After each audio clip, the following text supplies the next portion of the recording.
Hey folks, good morning and welcome to another episode of Steelers Morning Rush. I'm Alan Saunders. It is Friday, October 25th. The Pittsburgh Steelers will have their third practice of the week leading up to their Week 8 Monday Night Football home game against the New York Giants. I'll be on the south side a little bit later today, and then back here with Zachary Smith and Derek Bell on your YouTube channel, in your podcast feeds, with another episode of Steelers Afternoon Drive. Make sure you like, subscribe, hit that bell for notifications here on the YouTube channel. Subscribe if you're listening somewhere else so you don't miss anything we got going on here with the Steelers Now team. And of course, go over to SteelersNow.com to check out all the written work as well. I usually talk just about the Pittsburgh Steelers on this podcast, but today I'm just going to kind of go NFL wide. If you watched the Thursday Night Football game last night, and I know a lot of Steelers fans watched the Thursday Night Football game because I know a lot of Steelers fans were very hopeful that the Steelers would be eventually acquiring Los Angeles Rams wide receiver Cooper Kupp, and after Kupp and Puka Nacua returned and the Rams looked awesome while beating the crap out of the Vikings, I think that is probably very unlikely at this point. Sean McVay, Rams head coach, said after the game that he does not think that Cooper Kupp will be traded at this point. So I think you can probably cross another name off the Steelers list this time. So, but what I really want to talk about, though, is what happened at the end of this game and the call that was obviously missed by the officiating crew. Minnesota, after a very good Rams punt, had the ball at about their own 3-yard line. There was a play in the end zone where Sam Darnold was trying to throw and was obviously grabbed by his face mask with his entire head turned and pulled, and no call, despite the referee kind of looking right at it. The pool reporter after the game did speak to the referee, and he said he didn't see it. He said he conferred with the umpire, and he didn't see it. Unfortunately, that is the way this is supposed to happen. I mean, it's not supposed to miss the call, but if an official misses what's called a subjective decision, he can't use replay assist. It can't be challenged on the field to get the call right. All he can do is confer with his other officials and say, hey, did you see this? I didn't see this. And if nobody saw it, then they can't throw a flag. And while I understand the reasoning for not wanting to get back into subjective decisions being reviewable. Remember the debacle that happened when they tried to make pass interference reviewable for 1 year, and it was a mess. But there are a lot of penalties that are essentially objective, like that really are mostly objective penalties that are not reviewable right now. Face mask is one of them. It's very cut and dry if the face mask was grabbed or not.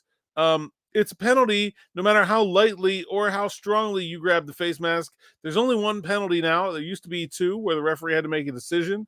There's no reason that a penalty shouldn't be that penalty shouldn't be treated just like a spot, or whether or not a player was in bounds, or whether or not a player caught the ball, which is one of the most subjective rulings in the NFL. I think there's plenty of reason for a play like a face mask to be reviewable. A play like offsides to be like that's just pure objectivity. Was he over the line or not? Did he line up in the neutral zone or not? Did the offensive lineman move first or not? Like those are all now there are some subjective parts of those rules, but we already have that decision line in place with like roughing the passer, where you can rule whether the quarterback released the ball already, or you can rule whether the quarterback was contact in the helmet or not. How is that any different than a face mask? It isn't. And so there are a number of penalties. And look, Minka's leverage penalty last week could certainly be added to that list as something that is almost entirely objective and not subjective. And those penalties should be reviewable. Now, should a team have to use a challenge to do it? Do I want New York buzzing down every time we miss one of those? I could get on board with that. But it's clearly a thing that is able to be more correctly officiated by replay review. It's clearly something that we have the technology to do. It can be fast. Coach can put the challenge flag down, and then New York can get on the mic and say, yep, it was a penalty. Or no, it wasn't a penalty. We don't need to go to the booth.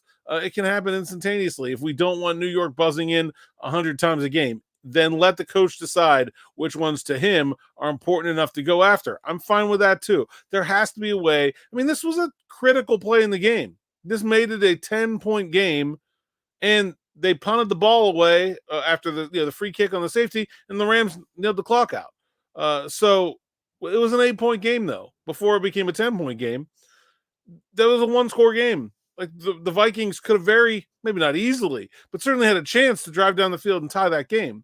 And it was taken away from them by a bad call in a critical part of the game. Like that just shouldn't happen.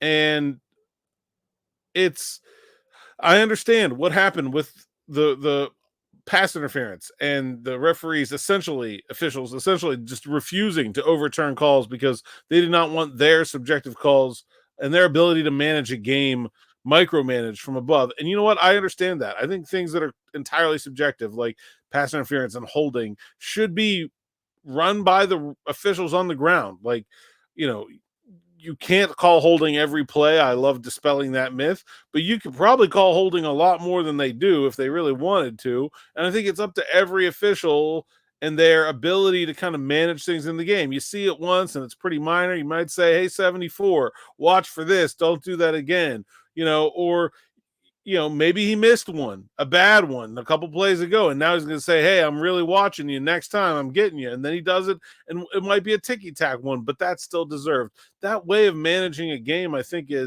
still has value. I think it's still useful. But stuff that has a black and white rule, we should be getting the calls right as a league.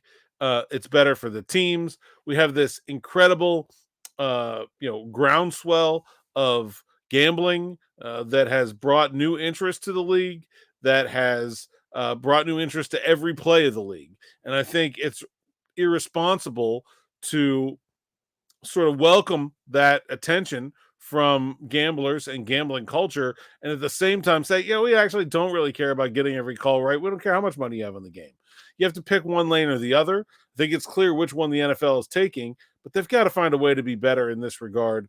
At the very least, put it in the coach's hands. If he wants to use one of his challenges, let him be able to do that on an objective portion of a penalty rule. Did the player grab the face mask? Did the player use his teammate for leverage? Was the player offsides?